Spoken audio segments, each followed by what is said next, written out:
The news maker.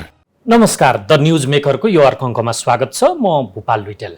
देशमा राजनीतिक घटनाक्रमहरू मौसम परिवर्तन भए जस्तो धम्माधम परिवर्तन भइरहेको छ। अचम्म लाग्दो र नपत्यारिला कतिपय परम्परागत र मुख्य भनेका राजनीतिक दलले समेत आफ्ना बैठकहरूलाई पारदर्शी बनाउन प्रत्यक्ष प्रसारण गरेका सम्मको दृश्य देखिएको छ।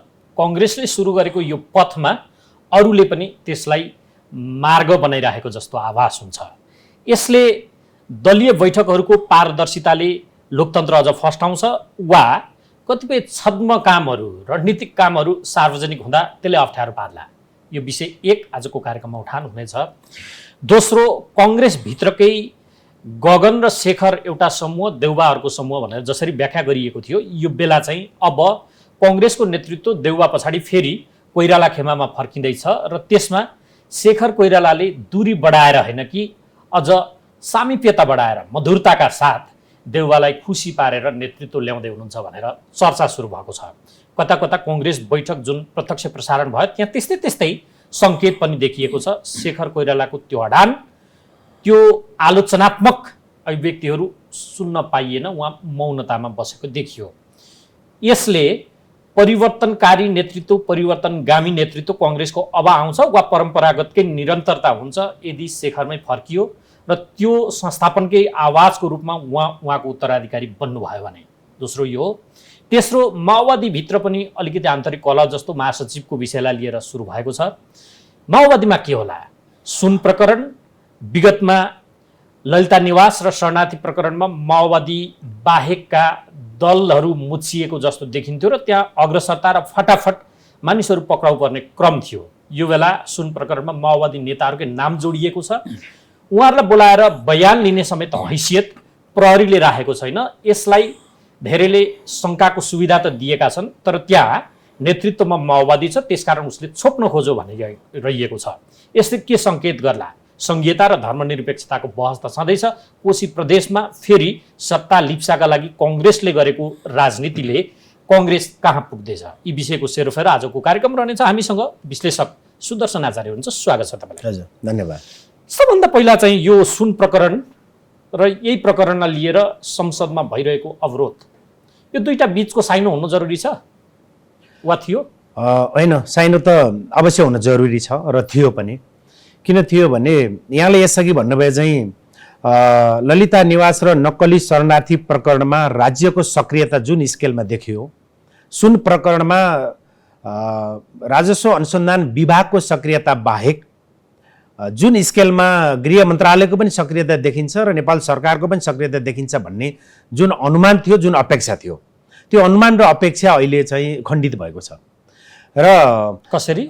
जस्तो माओवादी पार्टीका लिडरहरूको पनि संलग्नता भनेर ब्रोडसिटका दैनिकहरू र मूलधारका सञ्चार माध्यमहरूमा यति धेरै छरपष्ट आउँदा सरकारले ती लिडरहरूलाई बोलाएर छानबिन गर्ने त्यो तदारुकता देखाउन सकेन, देखाएन। कारण के हुन सक्छ? सँगै पार्लियामेन्टमा असाध्यै दरिलो ढङ्गले पार्लियामेन्टमा कुरा उठ्यो। पार्लियामेन्टमा कुरा उठेर संसदीय छानबिन समितिको समेत कुरा उठ्दा पनि सरकारले संसदीय छानबिन समिति गठन गर्नका निम्ति त्यतातिर पनि तदारुकता देखाएन। र कारण के हुन सक्छ भन्ने जुन यस्तो पूरक प्रश्न छ, यसमा चाहिँ के लाग्छ मलाई भने तपाईँको चाहिँ हिजोका मितिमा हिजो गरिएका ललिता निवास भन्नुहोस् या त नक्कली शरणार्थी प्रकरण भन्नुहोस्, यो प्रकरणका सन्दर्भमा नेपाली कांग्रेस र नेकपा एमालेका लिडरहरूको संलग्नता छ भनेर सञ्चार माध्यममा आएको थियो र त्यो लेभलका लिडरहरूको एउटा गिरफ्तारी, पूर्वपक्षको लागि थुनामा, यो सबै कुराले त्यो देखिएको थियो। तर अहिले माओवादीका लिडरहरू, जो प्रधानमन्त्री पनि माओवादीको हुनुहुन्छ, गृहमन्त्री माओवादीको पार्टीको हुनुहुन्छ, त्यसबाट प्रतिनिधित्व गर्नुभएको छ, तर माओवादी पार्टीकै लिडरहरूको संलग्नताको समाचार बाहिर आउँदै गर्दा उहाँहरूले तदारुकता देखाउनु भएन। यहाँनिर पक्षधरता देखियो। यहाँनिर उहाँहरूको आफ्नै पार्टीको लिडरको संलग्नता देखिएपछि अब कुन स्टेपमा, कहाँबाट यसले पार्टीभित्रको आन्तरिक राजनीतिमा पनि राजनीतिक रङ्ग दिन्छ कि कसैलाई समाप्त गर्नको निम्ति वा कसैलाई उठाउनको निम्ति भनेर त्यो ढङ्गले पो व्याख्या हुन्छ कि भनेर उहाँहरू अहिले एकदमै मेन तरिकाले यसको सेफ ल्यान्डिङ वा यसको कुन तहसम्म अगाडि लैजान उपयुक्त हुन्छ भनेर उहाँहरू हेरिराखेको अवस्था जस्तो लाग्छ मलाई चाहिँ। भाग्ने ठाउँ छ त फेरि? भाग्नु त माओवादीकै लिडरको यदि संलग्नता भनेर जसरी आरोपित गरेर समाचारहरू सार्वजनिक छन्, भलै त्यो तथ्यले पुष्टि हुन बाँकी छ। बोलाएर कमसेकम बयान लिने समेत हैसियत राख्नु पर्थ्यो। वा तदारुकता देखाउनु पर्थ्यो भन्ने जुन अपेक्षा, आम अपेक्षा, स्वयं तपाईँहरूको अपेक्षा, आम सञ्चार माध्यमको त्यही छ। त्यसबाट माओवादी नेतृत्वको सरकार, प्रधानमन्त्री प्रचण्ड, गृहमन्त्री नारायण काजी श्रेष्ठ उहाँहरू भाग्ने सम्भावना छ? अब उहाँहरू भाग्ने सम्भावना छ कि छैन भन्ने कुरा चाहिँ मलाई यसमा के लाग्छ भने सतहमा आएका करप्सन वा अनियमितताका घटनाक्रमहरूमा कुनैमा चाहिँ असाध्यै तल्लो माइक्रो लेभलमा गएर अध्ययन गर्ने र कुनैमा चाहिँ राजनीतिक तह वा सरकारको कुनै पनि पदाधिकारी भाग्यो भने राजनीतिबाटै भाग्नुपर्ने हुन्छ। यो अध्ययन अनुसन्धान वा छानबिन वा तपाईँको चाहिँ कसैलाई बोलाउने वा नबोलाउने तहबाट मात्रै भागेर त्यहाँबाट भागिँदैन। कि त राजनीतिबाटै भाग्नु पर्यो कि सरकारबाटै भाग्नु पर्यो। होइन भने तपाईँको चाहिँ कुनै जस्तो आम पब्लिकले प्रश्न उठाएका छन्, यत्र सञ्चार माध्यमहरूले तपाईँको चाहिँ भोज भतेर गरेकादेखि उहाँहरूको चाहिँ पटक पटक कल गरेका कल रेकर्डदेखि सारा चिजहरू त बाहिर आइसक्यो नि त। भलै उहाँहरूको संलग्नता वा उहाँहरूको संवाद वा उहाँहरूको खानपिन भेटघाट भनेको यो सुन तस्करीसँग जोडिन्छ कि जोडिँदैन त्यो त अध्ययनपछि थाहा हुने कुरा हो, त्यो हामीलाई थाहा हुने कुरा होइन। अर्को शङ्का चाहिँ के हो भन्दाखेरि हावा नचली पात हल्लिन्न भनिन्छ नि, कि त गरेर रुख्ने हल्लाउनु पर्यो, त्यो तागत हुनु पर्यो होइन, नत्र यो पात हल्लिनुको पछाडि हावा चलेकै हो भन्ने। अब यसलाई हामीले आशंका गर्ने हो भने हामी यसलाई यो ढङ्गले यहाँले भन्नुभए चाहिँ हामीले आशंका गर्न सक्छौँ।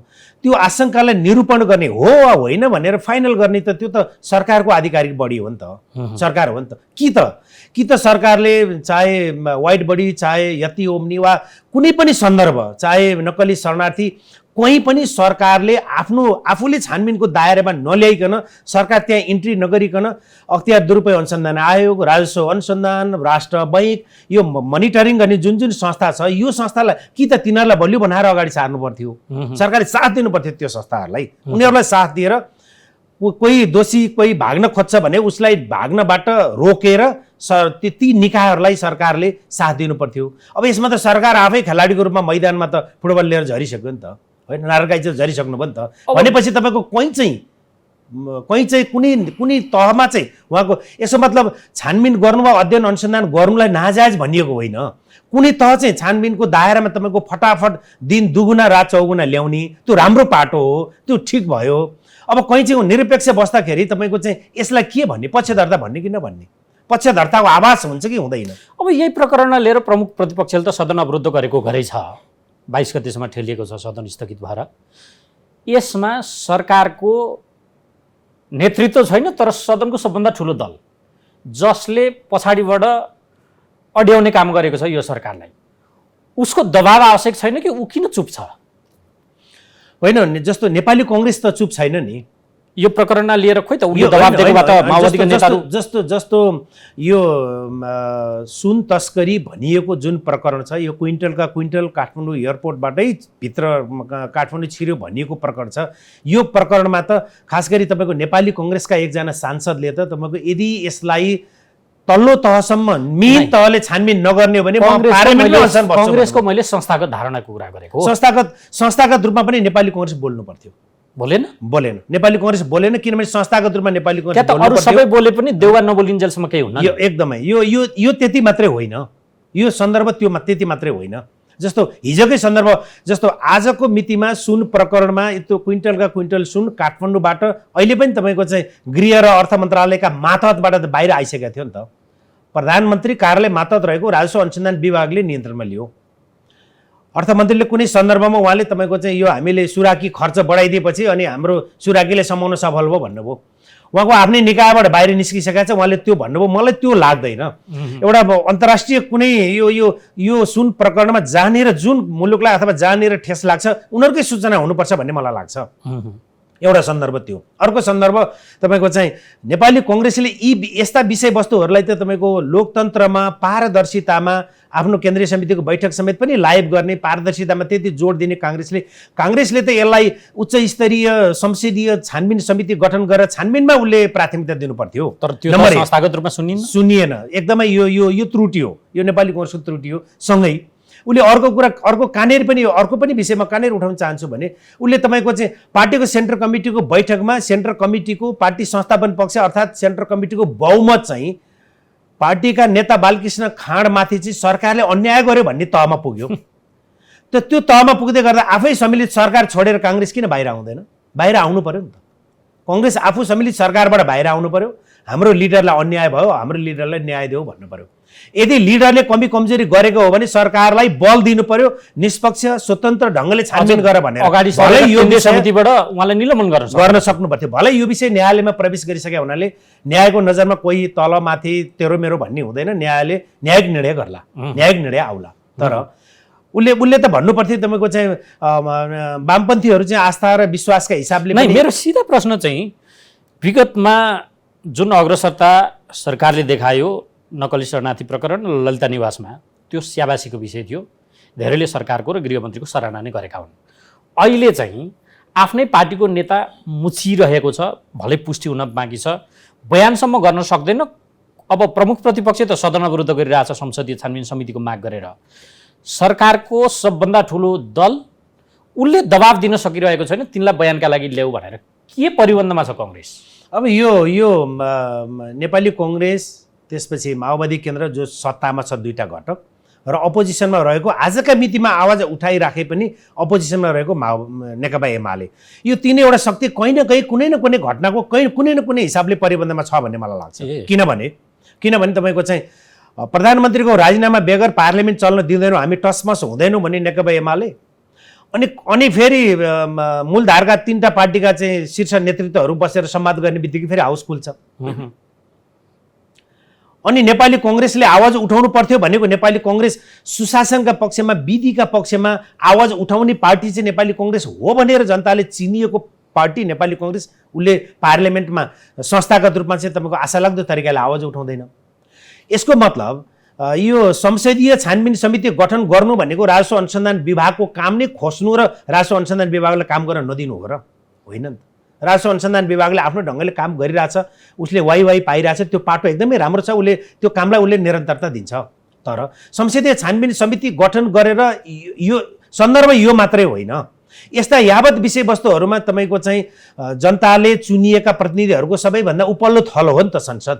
सरकार पनि संसदले नै निर्माण गर्छ भन्दा तपाईँको त्यो तहमा छानबिन समिति गठन गरेर उच्च स्तरीय समिति निर्माण गरेर छानबिन गर्न सरकारलाई के आपत्ति?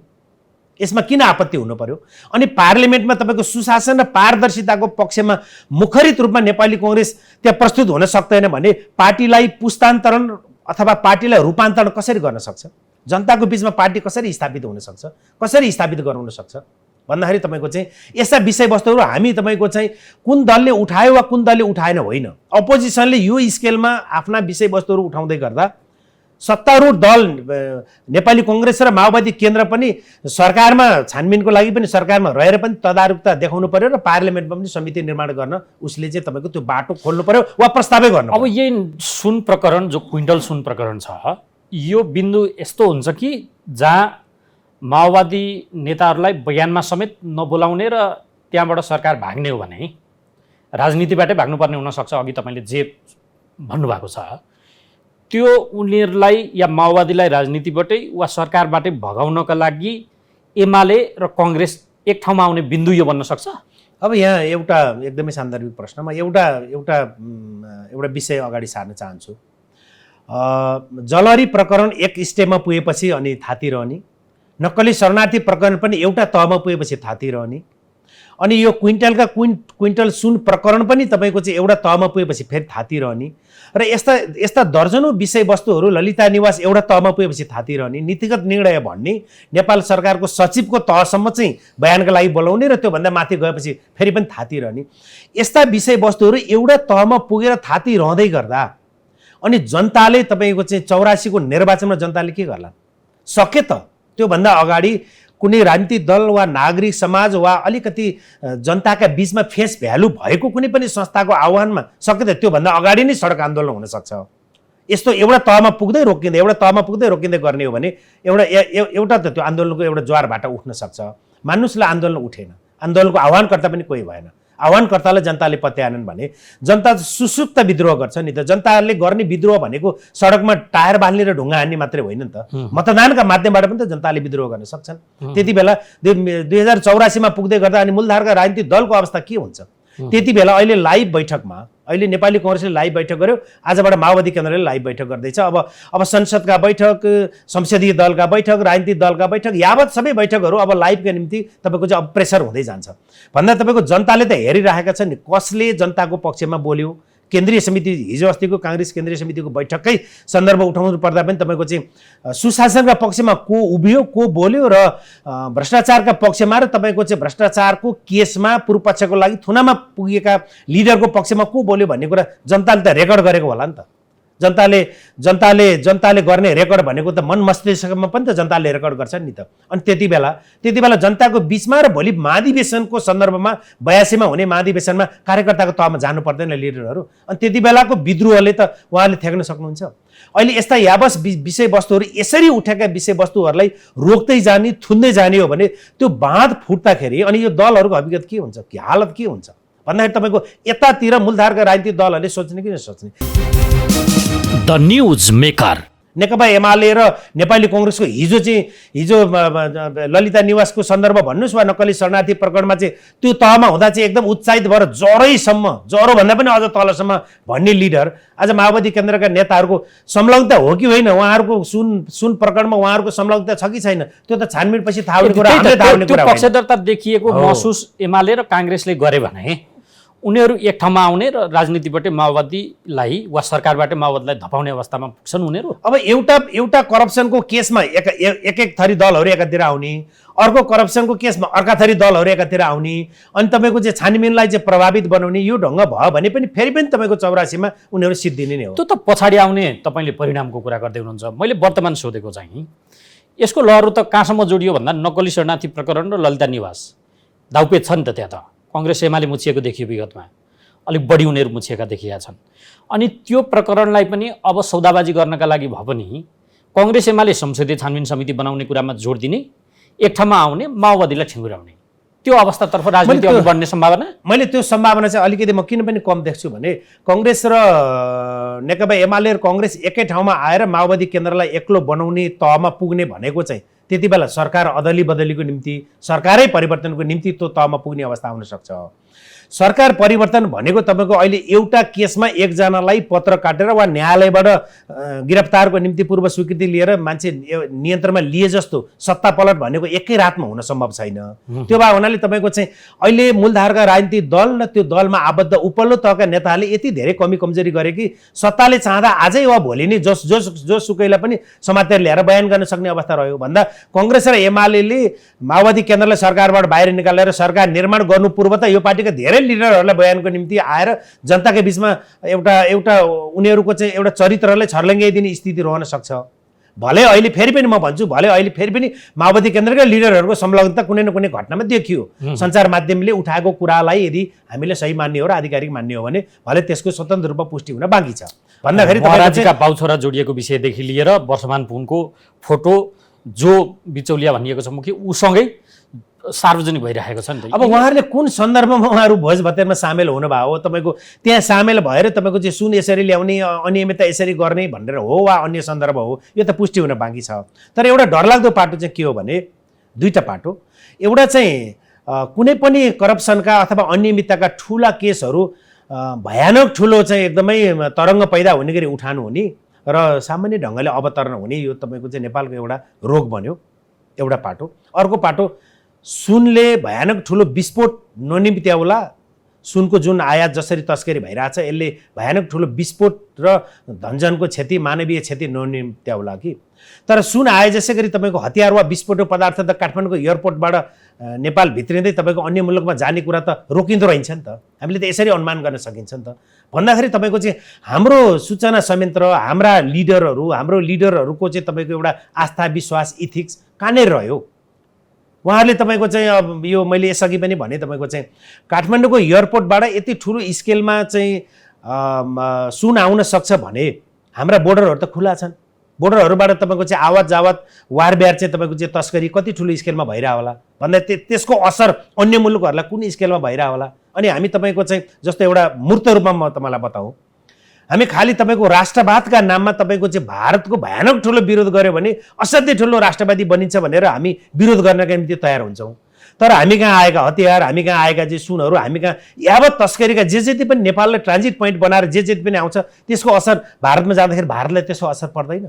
अनि उसले तपाईँको आफ्नो आवाजहरू उसले मुखरित गर्दै गर्दा वा हाम्रा लिडरहरूलाई तपाईँको चाहिँ तस्करी नियन्त्रण गरिदिनुहोस्, तपाईँको चाहिँ त्यो तस्करी नियन्त्रण गर्दा बोर्डर टाइट गर्दा नै तपाईँको चाहिँ हामीले पनि सुरक्षित अनुभूति गर्छौँ भनेर भन्दाखेरि अनि तपाईँको भारतले पेल्यो भनेर हामी त्यो रूपमा चाहिँ हामी प्रस्तुत हुने। अब मैले यो कुरो भन्दै गर्दा तपाईँको भारतीय दलाल भनेर यहाँ चाहिँ यो इन्टरभ्यूको तल चाहिँ धेरैवटा चाहिँ तपाईँको कमेन्टहरू दर्जनौँ कमेन्टहरू आउन सक्छन्।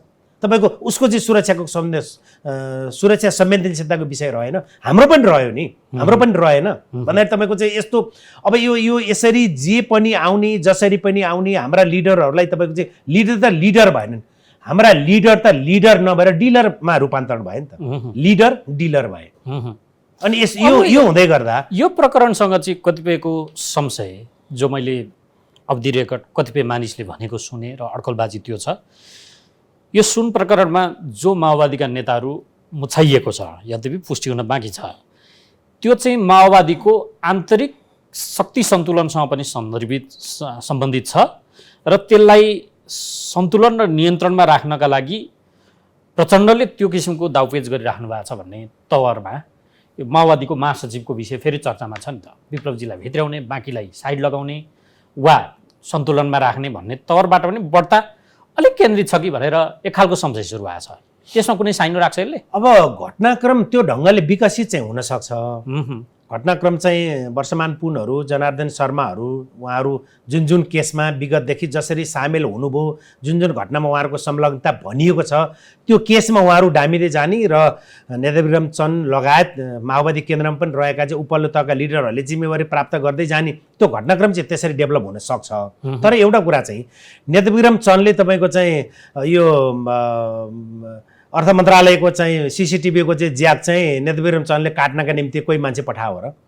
सुन प्रकरणमा तपाईँको चाहिँ वर्षमान पुनको यदि संलग्नता हो भने सुन प्रकरणमा तपाईँ संलग्न भइदिनुहोस् अनि तपाईँको राजनीतिक छवि ड्यामेज भएपछि अनि म त्यो पार्टीमा प्रवेश गरेर महासचिव हुन्छु भने हो र? होइन नि त।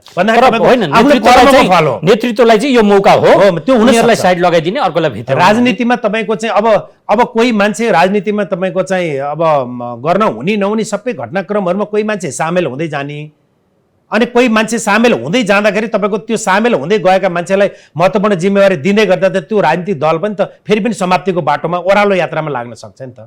किनभने तपाईँको अहिले नै गठबन्धन भएको थिएन भने माओवादीको साइज कत्रो हुन्थ्यो होला? किनभने 64 देखि आज 80सम्म आइपुग्दाखेरि तपाईँको चाहिँ अघिल्लो वर्षको निर्वाचनसम्म आइपुग्दा यदि गठबन्धन थिएन भने माओवादीको साइज के हुन्थ्यो होला? त्यसले गर्दा त्यो पार्टीको लिडरले त आफ्नो पार्टीको साइजका बारेमा पनि सोचे होला। भन्दाखेरि त तपाईँको चाहिँ यति बेला उहाँहरूको घटना पनि उहाँहरूकै बिचमा आइपुग्यो, घटनाले उहाँहरू घटनाको निशाना घटनाको तारोमा उहाँहरू पर्न पनि थाल्नुभयो। अनि यही बेला महासचिवको चयनको सन्दर्भ र नेतविक्रम चन्दको पनि माओवादी अहिले त माओवादीको प्रवेश भन्दा पनि उहाँ त अहिले त एउटा मोर्चामा हुनुहुन्छ। भलै तपाईँको चाहिँ पार्टी प्रवेश गरेर त्यो जिम्मेवारीमा त्यो भूमिकामा उहाँ, किनभने उहाँले यसै पनि भनिसक्नु भएको छ हामी एक्लै लड्दाखेरि तपाईँको केही पनि उपलब्धि हासिल गर्न नसक्ने भावनाले हामी सङ्गठित हुन जरुरी छ भनेर उहाँको एउटा त्यो आवाज दिइसक्नु भएको छ। यी घटनाक्रमले माओवादीको आन्तरिक राजनीति कति उथलपुथलमा जाँदैछ? जान सक्छ जाँदैछ कि छैन भन्दा पनि सैद्धान्तिक पक्षधरताबाट हेर्ने हो भने त उथलपुथलमा विगतमै गइसक्नु पर्थ्यो। जस्तो कि कट्टर धार्मिक आवरणमा उदय भएको एउटा पार्टीसँग सम्बन्ध विस्तार, भाजपासँगै सम्बन्ध विस्तार, त्यो पार्टीको नेताको गेरु वस्त्र, मन्दिरमा लगेर जल चढाउने प्रकरण, यी सबै देख्दा त आन्तरिक र सैद्धान्तिक हिसाबले त ऊ भयङ्कर ठुलो महापतन र उथलपुथलमा गएको देखिन्छ नि। यी घटनाक्रमले व्यावहारिक रूपकै उथलपुथल कति देखिन्छ? त्यो नेपालको वामपन्थी शक्ति र नेपाली कङ्ग्रेस बीचको अन्तर यही हो। नेपाली कङ्ग्रेसका सभापति शेरबहादुर देउवालाई संसदीय दलमा पनि झन्डै आफूभन्दा तपाईँको चाहिँ आधा उमेर कम भएका एउटा पार्टीको एउटा लिडरले तपाईँको चाहिँ संसदीय दलमा उहाँले च्यालेन्ज गर्न तयार हुनुभयो। माओवादी केन्द्र र नेकपा एमालेमा चाहिँ पार्टी अध्यक्ष नै तपाईँको चाहिँ सर्वै भावनाले उहाँहरूलाई च्यालेन्ज गर्नका निम्ति आजका मितिसम्म कोही तयार भएको देखिएको छैन। तर यी र यस्ता घटनाक्रमले तपाईँको चाहिँ यसलाई मिहिन तरिकाले त्यो पार्टीभित्रै पनि गहिरो अध्ययन गर्ने हो भने अहिले पनि एउटा टोली इन्डिया जाने, भाजपासँगको सम्बन्ध विस्तार गर्ने, पार्टी लिडरले भैँसी पूजा गर्ने, गेरु वस्त्र धारण गर्ने, रुद्राक्ष धारण गर्ने आदि इत्यादि यो सबै कुरालाई तपाईँको चाहिँ यो मुभमेन्ट कता जाँदैछ तपाईँको यो राजनीतिक हिसाबले माओवादी केन्द्रको आस्था र विचारलाई टिकाउने काम भएको छ कि तपाईँको चाहिँ कुनै पनि शक्ति केन्द्रमा अलि बढी धाएर सत्ता टिकाउने काम भएको छ भन्ने कुरालाई त्यो पार्टीले गम्भीरतापूर्वक पार्टीभित्र तपाईँको मिहिन तरिकाले छलफल गर्यो भने अवश्य पनि पार्टीभित्र उथलपुथल हुन्छ। मकसदसँग जाप्ने हो भने त जसै पनि सत्तामा पुग्नको लागि गरिएको खेलफड्को त्यो हो भने सत्ताका निम्ति जे पनि गर्ने हो भने त अहिले कोसी नै काफी छ। त्यसमा त कङ्ग्रेस सबभन्दा बढी देखियो। हो तपाईँको यो र ऊ रहेन, तपाईँको चाहिँ यो पार्टी कङ्ग्रेस पार्टी वा माओवादी केन्द्र वा यो त्यो भन्ने रहेन। किन रहेन भने तपाईँको चाहिँ हिजो गठबन्धन गरेर राजनीतिक स्थिरता सुशासन र समृद्धिको संयुक्त नारा दिएर गठबन्धन गरेर निर्वाचनमा गएको संयुक्त गठबन्धनवाला एउटा शक्ति बालुवाटारमा प्रधानमन्त्री प्राप्त नगर्ने बित्तिकै हानिएर बालकोट पुगेकै हो। बालकोटबाट प्रधानमन्त्री प्राप्त गरेपछि त्यही प्रधानमन्त्री प्राप्त गरेको प्रधानमन्त्रीको जगमा अथवा त्यो सम्झौताको मसी सुक्न नपाउँदै फेरि पनि त्यहाँबाट फिर्ता आएर तपाईँको राष्ट्रपति नेपाली काङ्ग्रेसलाई दिएकै हो। देख्न बाँकी केही छैन, केही बाँकी छैन। र तपाईँको चाहिँ कोसीको हेर्ने हो भने पनि तपाईँको सभामुख भनेको त इन्डिपेन्डेन्ट बस्नुपर्ने एउटा पोजिसन हो। कङ्ग्रेसले आफूलाई लोकतान्त्रिक वा संवैधानिक जगको दुवाई दिन मिल्छ यस्ता प्रकरणपछि? अब एकजना मित्रले के भन्नुहुन्थ्यो भने तपाईँको चाहिँ नेपाली कङ्ग्रेस र शेरबहादुर देउवा दुईटा मध्ये एकैपटक दुईटा बलियो हुँदैन, कि त कङ्ग्रेस बलियो हुन्छ कि त शेरबहादुर देउवा बलियो हुनुहुन्छ। अहिले देउवा बलियो भनेपछि तपाईँको चाहिँ ती मित्रको भनाइलाई सापट्टि लिने हो भने अहिले तपाईँको नेपाली कङ्ग्रेसका माध्यमबाट तपाईँको चाहिँ आस्था विश्वास इथिक्स लोकतन्त्र यी चिजहरू बलियो भन्दा पनि अहिले तपाईँको चाहिँ तिनै मित्रको भनाइलाई सापट्टि लिने हो भने अहिले देउवा बलियो हुनुहुन्छ। कङ्ग्रेसभित्रको प्रतिपक्षले जहिले पनि ट्र्याकमा ल्याउन र त्यो आवाज मुखरित गरेर पब्लिक सेन्टिमेन्ट क्यास गर्न खोजेको देखिन्थ्यो। त्यो आवाज पनि खण्डित हुँदै हुँदै हुँदै गएर स्वरै मसिनो हुन थाल्यो। एउटा त्यो भित्रको अर्को पक्षको गुटलाई पनि छिन्नभिन्न पार्ने कौशलता देउवामा देखियो। जस्तो कि तपाईँहरूले मान्नुहुन्छ मान्नुहुन्न, बाहिर हुने गरेका सार्वजनिक टिप्पणीले शेखर कोइरालामा विचलन आयो भनिएको छ। यो सत्य हो वा त्यहाँ कङ्ग्रेसभित्रको प्रतिपक्ष अब छिन्नभिन्नतिर गयो, तितरबितर भयो, यो के हो? म एकैपटक अहिले नै डाक्टर शेखर कोइरालामा राजनीतिक विचलन आयो भनेर त्यो निष्कर्षमा त म पुग्दिनँ।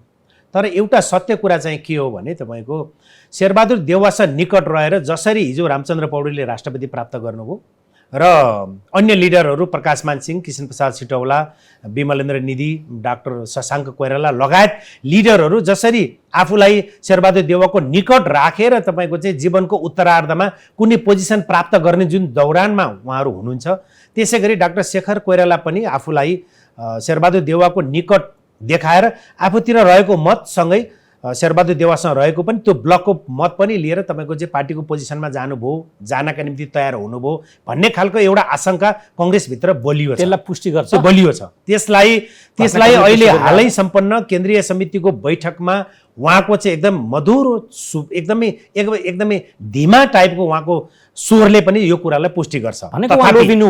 तथापि उहाँ लोभिनु भयो।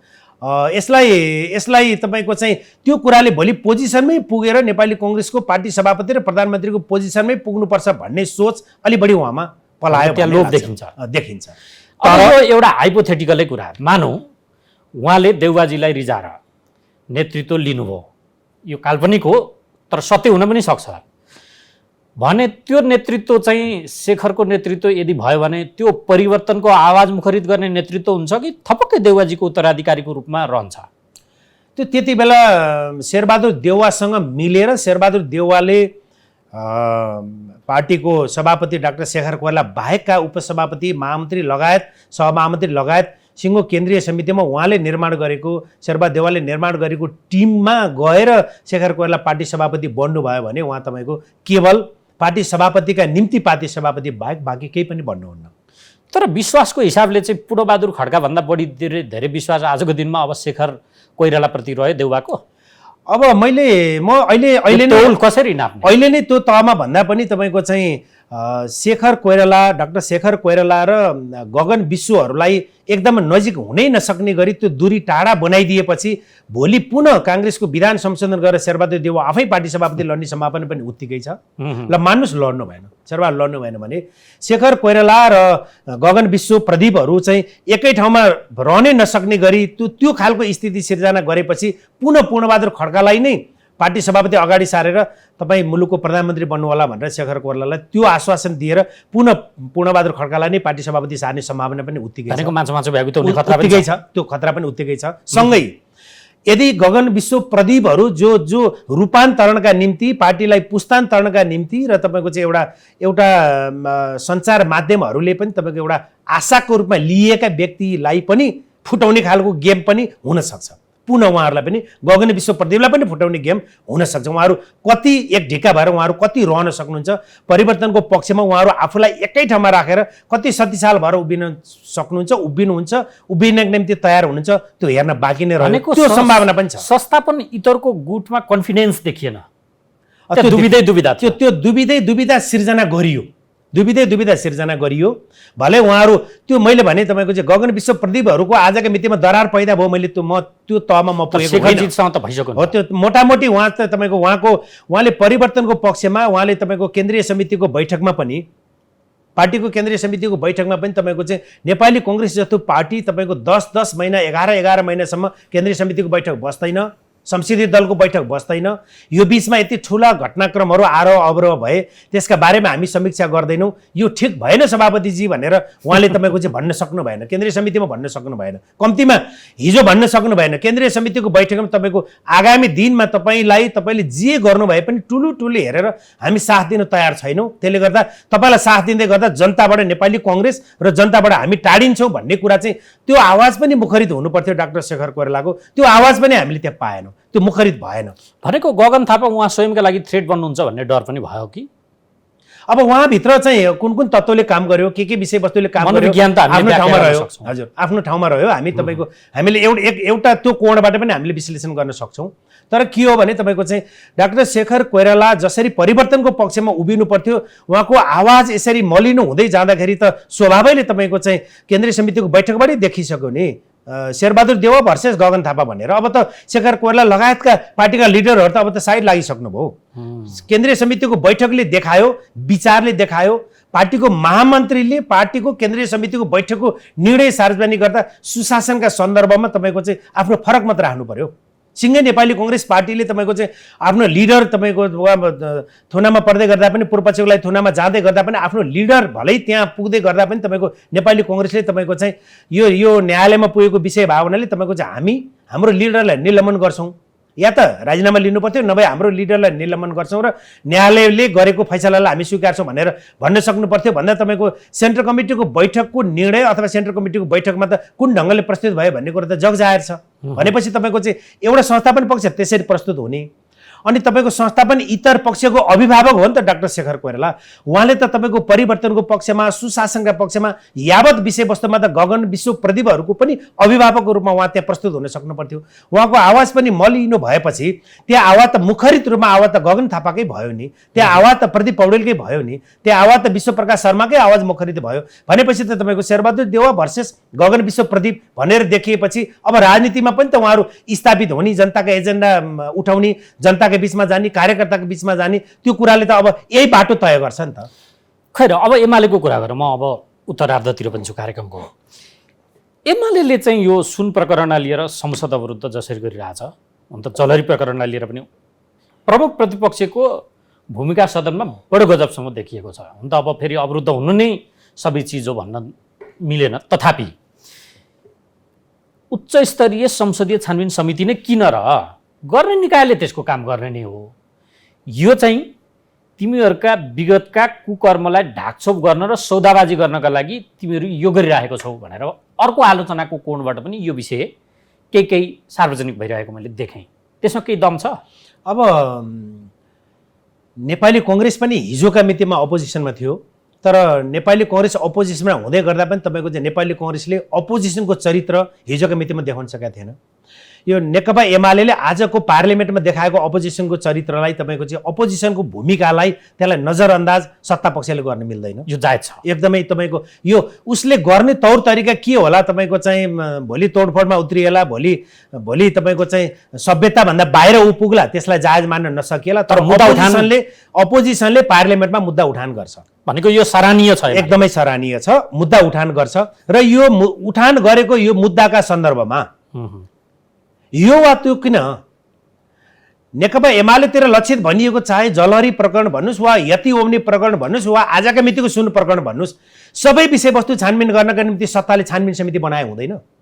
त्यो एमालेको सरकार, एमाले पनि सरकारमा सामेल हुँदा भएका भनिएका घोटाला प्रकरण पनि त छानबिन गरे हो नि त। नबुझेको विषय चाहिँ त्यो छानबिन समितिमा के विज्ञ हुन्छ भने त्यो काम त ती विज्ञहरूले, पूर्व प्रहरीले आदि इत्यादिले गर्ने। एउटा कुरा राजनैतिक दलको प्रतित्व भएको समितिले विगतको चिजको सौदाबाजी गर्न सक्छ भनेर आशंका हुन जायज होइन। एउटा कुरा यहाँले ठिक यहाँले प्रश्न गर्नुभयो, ठिक छ। मलाई लागेको के हो भने तपाईँको चाहिँ जनताले चुनेका प्रतिनिधिहरूको उपल्लो तहमा पुगेका पार्लियामेन्टका मेम्बरहरूले संसदीय छानबिन समिति निर्माण गरौँ र छानबिन गरौँ, त्यो गलत हो र। त्यो उनीहरूमा विज्ञता छैन भने उनीहरूले त त्यो पार्लियामेन्टका मेम्बरहरूले त्यो समितिले त विज्ञ हायर गर्न सक्छ नि त, छानबिन हुन सक्छ नि त। यसको मतलब संसदीय समितिले छानबिन गर्नु भनेको राजस्व अनुसन्धान विभागले छानबिन नगर्नु हो र? अथवा नेपाल सरकारका अरू कुनै पनि निकाय, गृह मन्त्रालय वा अर्थ मन्त्रालय अन्तर्गत वा राजस्व अनुसन्धान विभाग वा कुनै पनि सम्पत्ति शुद्धिकरण कुनै पनि निकायलाई त्यो संसदीय समितिले छानबिन गरिरहेको हुनाले अब हाम्रो चाहिँ काम सक्यो भनेर उहाँहरूलाई हात बाँधेर बस्नका निम्ति हो र? होइन नि त। त्यसले गर्दा तपाईँको चाहिँ संसद भनेको जनताका विषयवस्तुमा, यी यस्ता यावत विषयवस्तुमा, जनसरकारका विषयवस्तुमा छलफल गरिने उपल्लो थलो होइन संसद। होइन, यसमा त मेरो तपाईँसँग विमति रहेन। तर मेरो देश कस्तो छ भने सभामुख समेत भोटिङमा उत्रिने देश छ, सत्तापक्ष हुने देश छ। यो देशमा त्यो सभामुख त एकदम निरपेक्ष रहनुपर्ने हो नि।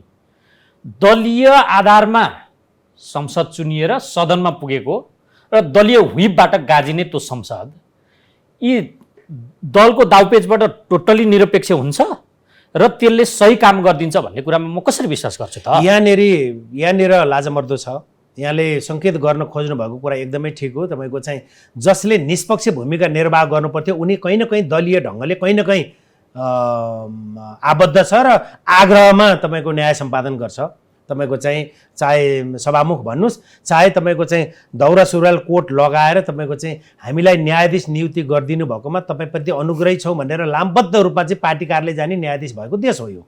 त्यसले गर्दा तपाईँको अपेक्षा गर्ने ठाउँ कम छ। तर फेरि पनि म यहाँलाई मैले यस अगाडि नै जवाफ दिएको पुरानै कुरा म दोहोऱ्याउन चाहन्छु। संसदीय समिति निर्माण भएर त्यो निर्माण भएको संसदीय समितिमा आबद्ध सर्वदलीय सर्वपक्षीय सांसदहरूले पनि गल्ती गरे भने उनीहरू त फेरि भोलि जनतामा जानु पर्ला नि त। जनताले उनीहरूलाई दण्डित गर्छन् नि त। लोकले, प्रेसले कुरा उठाउला नि त, लोकले कुरा उठाउला नि त। भूतपूर्व भविष्य भइसकेको लागि त त्यसको के डर होला, के लाज होला, के तनाव होला? अब होइन, जस्तो हामीले तपाईँको चाहिँ मेरो निष्कर्ष र मेरो निचोड भनेको चाहिँ तपाईँले डर देख्नुहुन्न मिसन 84 भनेर सुरु भइसकेको? होइन, छ, एकदमै डर छ, त्रास छ। तपाईँको चाहिँ त्यही भएर मिसन 84 भनेरै तपाईँको चाहिँ केही राजनीतिक दलहरूले तपाईँको चाहिँ एकदमै ठुलो उभारका साथ मिसन 84 लाई अगाडि ल्याएको हुनाले नै यो सत्तारूढ दल, अपोजिसन, राष्ट्रिय राजनीतिका मूलधारमा रहेका दल, ती दलका नेता, सभामुख लगायत सबैलाई फेरि पनि 84 मा हामी निर्वाचनमा जानुपर्ने भावनाले हामीले कुनै अदेखा ढङ्गले हामी प्रभावित हुनु हुँदैन। तपाईँको सुन प्रकरणको पनि हामीले भाग खोज्नु हुँदैन, ललिता निवासमा पनि भाग खोज्नु हुँदैन, यति ओम्नी लगायत कहीँ पनि भाग खोज्नु हुँदैन भन्ने कुरा चाहिँ उहाँहरूमा त्यो अनुभूत उहाँले त्यो गर्नु होला कि भनेर नै तपाईँको चाहिँ यो समिति निर्माण गर्ने र समिति निर्माण हुने र समितिले छानबिन गर्ने कुरामा कोही पनि हात दिनु पर्दैन भनेर मैले मेरो आफ्नो विषयवस्तु मैले यसरी प्रस्तुत गरिरहेको कारण पनि त्यही। एमाले यो ठिक गरिरहेको छ। यो यसमा तपाईँको उसको प्रस्तुतिकरण कुन ढङ्गले होला, किनभने तपाईँको एमालेको मैले यसअघि पनि भनिसकेँ, एमालेको पनि कुनै घटना वा कुनै सन्दर्भमा एमाले कहीँ गएर तुरुन्तै ऊ फिर्ता आउन पनि सक्छ होइन। किनभने तपाईँको चाहिँ यसअघि पनि देखिसक्यो होइन। तपाईँको सत्ताले र सत्तारूढ दलभित्रको पनि माओवादी केन्द्रले भयानक ढङ्गले हिजोका मितिमा त भयानक ढङ्गले खेल्यो नै। तपाईँको ललिता निवास प्रकरणमा त्यही दिन जति पनि मान्छेलाई गिरफ्तार गरेर माधव कुमार नेपालले नेतृत्व गर्नुभएको पार्टीलाई एउटा सन्देश नदिएको भए सम्भवतः त्यो दिन सरकार ढल्न सक्थ्यो। अब कुनै न कुनै ठाउँमा कुनै न कुनै दलहरू चुकिरहेको अवस्थामा त्यो चुकेको ठाउँमा माओवादी केन्द्रले खेल्दै आएर अहिलेसम्म सत्ता टिकाउँदै आयो। भलै अब छानबिनको निशाना चाहिँ उही पार्टीको उपल्लो तहतिर पुग्यो। अब यति बेला माओवादी केन्द्रले के गर्छ, आम पब्लिकले, प्रेसले, सिङ्गै समुदायले चाहिँ तपाईँको हेरेको अवस्था हो। तर तपाईँको चाहिँ हामीले यहाँले भन्नुभयो चाहिँ तपाईँको हामीले कतिपय सन्दर्भमा विगतको पृष्ठभूमिलाई, विगतको इतिहासलाई हेर्ने हो भने हामीले निर्धक्क हुने, हामी ढुक्क हुने, एकदमै तपाईँको सुशासनका सन्दर्भमा, पारदर्शिताका सन्दर्भमा हाम्रा राजनीतिक दलका नेता, हाम्रो चाहिँ तपाईँको हाम्रो संसद कहीँ पनि कसैसँग पनि अदेखा ढङ्गले सम्झौता गर्दैन र एकदमै मुखरित भएर आउँछ, सुशासन हुन्छ, पारदर्शी हुन्छ, अख्तियार लगायतका निकायहरूलाई पनि बलियो बनाउनका निम्ति उनीहरू प्रस्तुत हुन्छन् भन्ने कुरा चाहिँ विगतको पृष्ठभूमि हेर्ने हो भने हामी ढुक्क हुने ठाउँ छैन। तर अब एकदमै केही राजनीतिक दलहरू मिसन 84 का नाममा आक्रामक ढङ्गले आएको हिसाबले हेर्दाखेरि चाहिँ अब यी मूलधारका दलहरूले पनि सुशासनका सन्दर्भमा आफूलाई अब्बल साबित गर्न सकेनन् भने मिसन 84 मा उनीहरू बढ्ने भनेको चाहिँ प्रजा परिषद नै हो। उनीहरूको गति र मति चाहिँ सुध्रिने खालको देखिन्छ छैन। गति र मति आजका मितिमा म भन्दैछु, यो संवाद प्रसारण हुने मितिमा म भन्दैछु, उनीहरूको गति र मति सुध्रिने खालको देखिएको छैन। किन देखिएको छैन भने यसको एउटा मात्रै उदाहरण हो। फेरि पनि म नक्कली शरणार्थी वा ललिता निवास वा यो यस्तै खाले प्रकरणमा आउँछु। आउँदा तपाईँको यो नेपाली प्रेसले र नियन्त्रणमा लिएका, नियन्त्रणमा पुगेका व्यक्तिहरू र अडियो प्रकरणले उपल्लो तहको व्यक्तितिर सङ्केत गरे हुन्छ, अनि फेरि पनि उहाँहरू बसेर तपाईँको चाहिँ यो घटनाक्रमलाई निस्तेज गराउन लाग्नुहुन्छ भने सुनपानी छर्किनुहुन्छ भनेपछि होइन, सुनपानी पनि तपाईँको सुनपानी छर्किने तहमा पनि पुग्नुहुन्न। तपाईँको सुनपानी छर्किँदा त फालनले चोख्याइयो भनिन्थ्यो, सुनपानीको तहमा पनि उहाँहरू पुग्नुहुन्न। त्यसले गर्दा आजका मितिसम्म त उहाँहरू सचिने भन्दा पनि सकिने नै बाटोमा हुनुहुन्छ। तर हामी आशा गरौँ तपाईँको चाहिँ यति लामो इतिहास बोकेको 50, 60, 70, 80 वर्षको इतिहास बोकेका राजनीतिक दल र त्यो दलमा पनि तपाईँको चाहिँ विकृतिले भरिएको पाण्डोरा बक्सभित्रको होपको जुन एउटा किम्वदन्ती छ, एउटा कथा छ, त्यो कथाको होप जुन आशा छ, त्यो मधुरो आवाजमा चाहिँ म पनि छु है भनेर जुन आवाज बोलिएको छ, त्यो आवाज चाहिँ मूलधारका राजनीतिक दलभित्रका लिडरहरूमा त्यो आवाज भएकोले त्यो लिडरहरूको पनि दबावले र मिसन 84 का पनि कारणले तपाईँको चाहिँ आगामी दिनहरू तपाईँको मुलुकलाई सुशासन र पारदर्शी समाज निर्माणका निम्ति र तपाईँको चाहिँ राजनीतिक स्थिरता, सुशासन र समृद्धिको निम्ति पनि मूलधारका राजनीतिक दलहरू सचिने बाटोमा जान्छन् भनेर हामी एउटा निष्कर्षमा चाहिँ त्यो अपेक्षा राख्न सकिन्छ। म 15 दिन जति देहाततिर थिएँ, त्यहाँ केही मानिसहरूको चासो, चिन्ता र टिप्पणी, यो गन्जागोल, त्यसमाथि यी गन्जागोल र विकृतिका जो पोका छन् तिनलाई पाल्ने यो सेतो हात्ती सङ्घीयता किन चाहियो? प्रदेश नै काम छैन, यो नै काम छैन। यो धर्मनिरपेक्षतादेखि लिएर अनेक कुरामा उनीहरूका असन्तोष र गुनासा रहेछन्। यो पुनरावलोकनको समय भयो? यो भयो होइन, ढिलो भयो।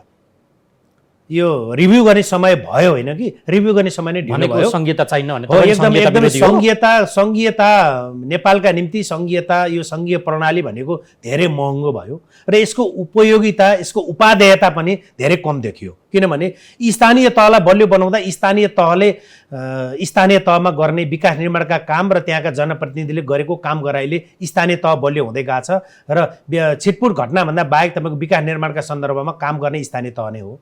र राष्ट्रिय अन्तर्राष्ट्रिय घटनाक्रमसँगै तपाईँको चाहिँ एउटा मुलुकले लिने नीति निर्माणदेखि तपाईँको बजेट विनियोजनदेखि सबै सुरक्षादेखि तपाईँको चाहिँ नोट छाप्नेसम्मको काम तपाईँको सङ्घीय सरकारकै हो भन्दा तपाईँको यो बिचको जुन लेयर छ, यो लेयर चाहिँ हामीले यहाँले भन्नुभयो चाहिँ तपाईँको सेतो हात्ती नै भयो, महँगो नै भयो। त्यसले गर्दा यसका बारेमा मूलधारका राजनीतिक दलले रिभ्यू गर्न जरुरी छ। सँगै यहाँले अर्को प्रश्न के जोड्नुभयो भने धार्मिक विषय, यो धार्मिक सन्दर्भ चाहिँ तपाईँको मलाई लाग्छ यसलाई, यो विषयलाई जनतामै छोडिदिउँ। किनभने राजनीतिक दलले हिजो पनि तपाईँको उठ्दै नउठेको एजेन्डामा तपाईँको धर्मनिरपेक्षतामा मुलुक गयो। यो विषय जोडतोडका रूपमा हिजो उठेको थिएन, मुलुक गयो। र यो सन्दर्भमा चाहिँ 84 को निर्वाचनमा एउटा मतपत्र अलग्गै राखेर तपाईँको चाहिँ धार्मिक सन्दर्भमा के गर्दा उपयुक्त हुन्छ भन्ने बारेमा एउटा जनताको राय लिनका निम्ति मतपत्र राखेर जनताले जे राय दिन्छन् त्यो रायमा टेकेर चाहिँ एउटा राज्य त्यो बाटोमा चाहिँ जानु उपयुक्त हुन्छ भन्ने मलाई लाग्छ। तपाईँको संविधान जन्मसङ्ग्रह धार्मिक एजेन्डा चाहिँ धर्मनिरपेक्षता होइन, संघीयता त मूलधारका राजनीतिक दलहरूको बीचमा एउटा अन्डरस्ट्यान्डिङ गरेर संघीयता खारेज गर्दा पनि हुन्छ हैन। त्यसको त फेरि वैधानिक बाटो, त्यो वैधानिक त्यो हो भने संघीयता र धर्मनिरपेक्षताका सन्दर्भमा आगामी निर्वाचनमा तपाईँको एउटा मतपत्र राखेर मतपत्रमा जनताको राय, प्रष्ट रूपमा जनताको राय लिँदा जनताले जे राय दिन्छन् त्यही रायमा राजनीतिक दलहरू जानु सान्दर्भिक हुन्छ। तर त्यो पिञ्जडाभित्र सुँगा थुने जस्तो नि जनतालाई त कसैले क्रियाशील सदस्यताको नाममा, कसैले सक्रिय कार्यकर्ताको नाममा सदस्यता दिएर कसैले 10 लाख, कसैले 5 लाख, कसैले 4-5 लाख भनेर क्याप्चर गरेका छ नि। जनता त्यसरी बस्दैनन्। जनता त्यसरी किन बस्दैनन् भने राष्ट्रपति बन्नु भएको रामचन्द्र पौडेललाई त्यति ठुलो मत दिएर पठाएका जनता क्रियाशीलताका नाममा, क्रियाशील सदस्यताका नाममा, सङ्गठित सदस्यताका नाममा पिञ्जराभित्र त नबसेर त्यहाँ तपाईँको चाहिँ हिजो राष्ट्रपति रामचन्द्र पौडेललाई पार्लियामेन्ट पठाउनका निम्ति उपयुक्त थियो, पछि भले उहाँ राष्ट्रपति बन्नुभयो र अब तपाईँको हामी पिञ्जरामा बस्दैनौँ क्रियाशील सदस्यताका नाममा, वा हामीलाई बाँधेर थुनेर वा हेलिकप्टर चढेर प्रमुख दलका नेताहरू हाम्रो निर्वाचनमा आएर तपाईँहरू यो निर्वाचन क्षेत्रमा गठबन्धनले उठाएको उम्मेदवारलाई मत दिनुस्, म तपाईँको केन्द्रीय सरकारमा मन्त्री दिन्छु भनेको भरमा त जनता प्रभावित भएन नि त। त्यसले गर्दा जनता त्यसरी प्रभावित। त्यस्तो भेल 64 मा नि आएको थियो, कहाँ सधैँभरि त्यस्तो भेलले काम गर्छ भनेर टिप्पणी सुन्नु भएको छैन? होइन, त्यो यो यदाकदा यो टिप्पणीहरू आउने गर्छन्, तर जनता तपाईँको त्यसरी मूलधारका राजनीतिक दलहरूले जे विषयवस्तु वा जो व्यक्तिलाई चाहिँ जनताको बिचमा पठायो त्यसैलाई लुरु अनुमोदन गर्ने, वा जे एजेन्डा पठायो त्यो एजेन्डा अनुमोदन गर्ने पक्षमा अबको जनता त्यो तहमा पुग्छन्, त्यसै गरी बाँधिन्छन् भन्ने कुरा मलाई लाग्दैन। किनभने तपाईँको हुन चाहिँ यहाँले उठाउनु भएको कुरो तपाईँको पार्टीका सम्पूर्ण जनता कुनै न कुनै पार्टीको क्रियाशील सदस्यता वा सङ्गठित सदस्य लिएर बसेका छन्। तर एउटा कुरा त यहाँले पनि सञ्चार माध्यममा पढ्नु भयो नि त, नेकपा एमाले जस्तो आफ्नो सङ्गठनलाई चलाइराखेको राजनीतिक दलको पनि आधाले मात्रै सङ्गठित सदस्य चाहिँ नवीकरण गरे है भनेर आयो नि त। तथ्याङ्क होइन भनेर ईश्वर पोखरेल मैसँग अन्तर्वार्तामा भनिसक्नुभयो। अब उहाँले त त्यो नभन्यो भने त तपाईँको पार्टीलाई त झन् ठुलो ड्यामेज गर्छ नि त, पार्टीलाई झन् ठुलो ड्यामेज गर्छ। त्यसले गर्दा उहाँले भन्नु स्वाभाविक हो। त्यो भए हुनाले आजको जनता भनेको जनताले चाहने र जनताले छुने भनेको राजनीतिक दलको एजेन्डा हो। त्यो राजनीतिक स्थिरताको एजेन्डामा, सुशासनको एजेन्डामा र समृद्धिको एजेन्डामा कुन राजनीतिक दलले दिएको एजेन्डालाई जनताले विश्वासयोग्य तरिकाले जनताका बिचमा त्यो एजेन्डा प्रस्तुत गर्ने हो, त्यही एजेन्डाले जनताले पत्याउँछन्। सँगै भोपालजी, सँगै अर्को कुरा, 4 वर्षसम्म त यही सरकार छ नि त, यही गठबन्धन छ नि त।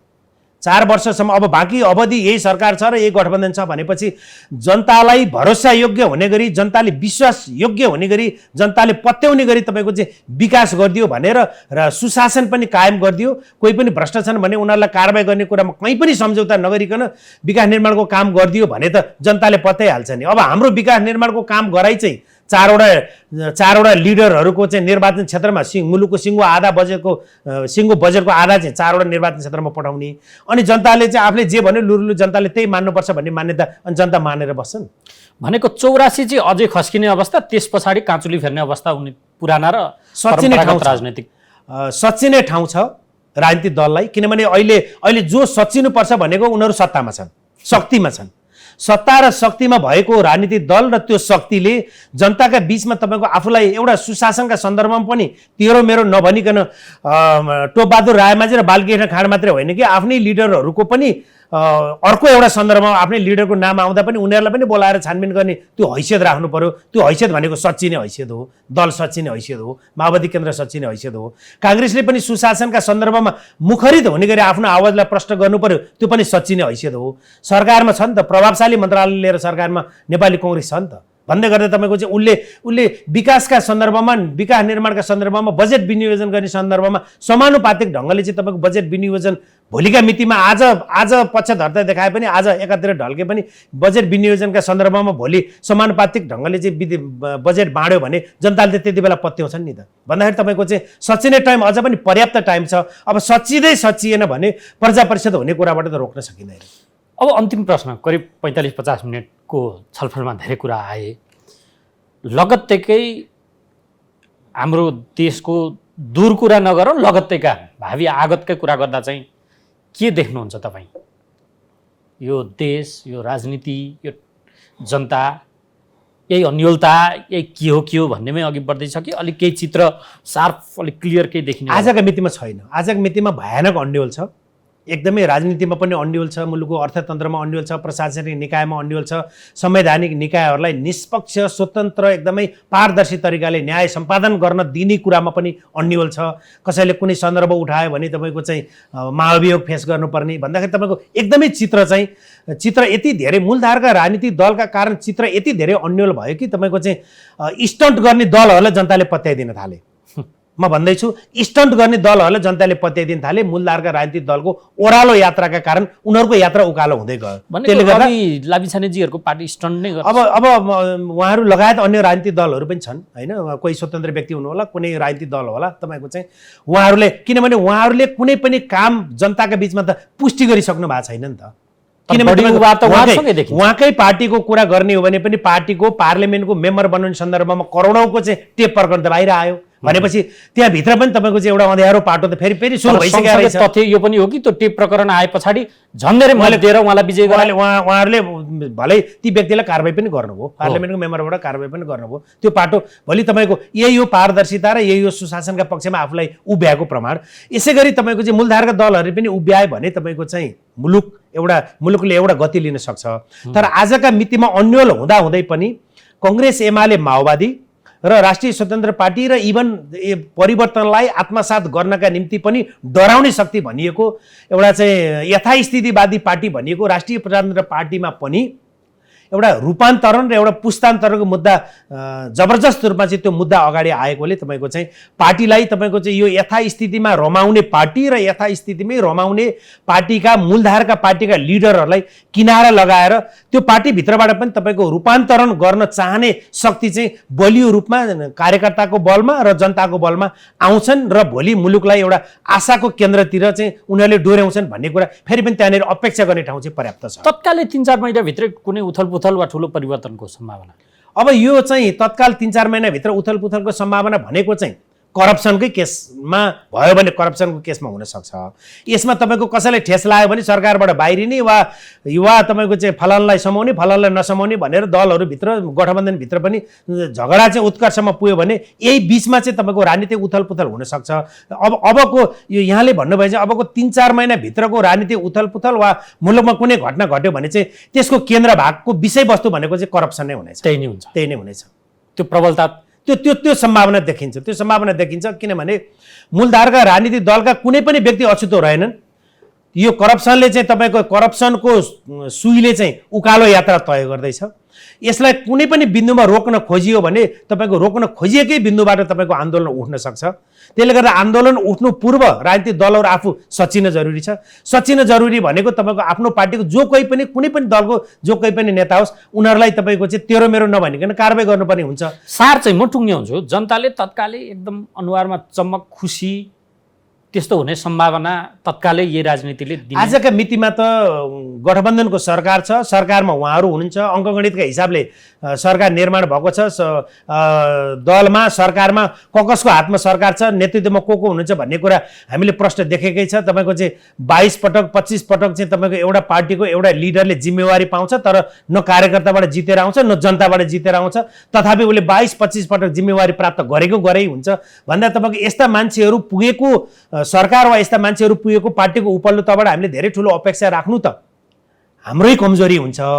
तथापि तपाईँको चाहिँ यही अवस्थामा रहँदैन मुलुक, पार्टी, हाम्रो सिस्टम, पद्धति सबै कुराहरू यही अवस्थामा रहँदैन। यसले कोल्टे फेर्दै गर्दा तपाईँको चाहिँ यो भत्किँदै गर्दा तपाईँको कुन स्केलमा भत्किन्छ र यो भत्काइले तपाईँको चाहिँ के को स्थापित हुन्छ, कुन तहको स्थापित हुन्छ भन्ने कुरा चाहिँ हामीले यसका निम्ति केही समय कुर्ने भनेको जनता स्थापित हुने कुरा नगरेको हो। होइन, जनताले खुसी प्राप्त गर्ने भनेको यति बेला हो जति बेला जनताको विचारलाई सत्ताका माध्यमबाट तपाईँको चाहिँ जनताका विचारलाई स्थापित गर्ने नेतृत्व टुङ्ग्याउँछु मूलतहमा तत्कालै चाहिँ छैन। तत्काल त्यो सम्भावना देखिँदैन। हस्, यो तपाईँको महत्त्वपूर्ण समय संवादका लागि धेरै धेरै धन्यवाद। हामीसँग हुनुहुन्थ्यो विश्लेषक सुदर्शन आचार्य। उहाँसँग हामीले चलन चल्तीको राजनीतिको बजारमा अहिले देखा परेका घटनाक्रम र यसले भावी राजनीतिक कोर्स कतातिर लैजाला भनेर त्यसैको पेरिफेरीमा रहेर संवाद गऱ्यौँ। अर्को अङ्कमा फेरि तपाईँ हाम्रो भेट हुने नै छ। हामीलाई आजलाई बिदा दिनुहोस्। नमस्ते। The news maker. It's an AP1 presentation.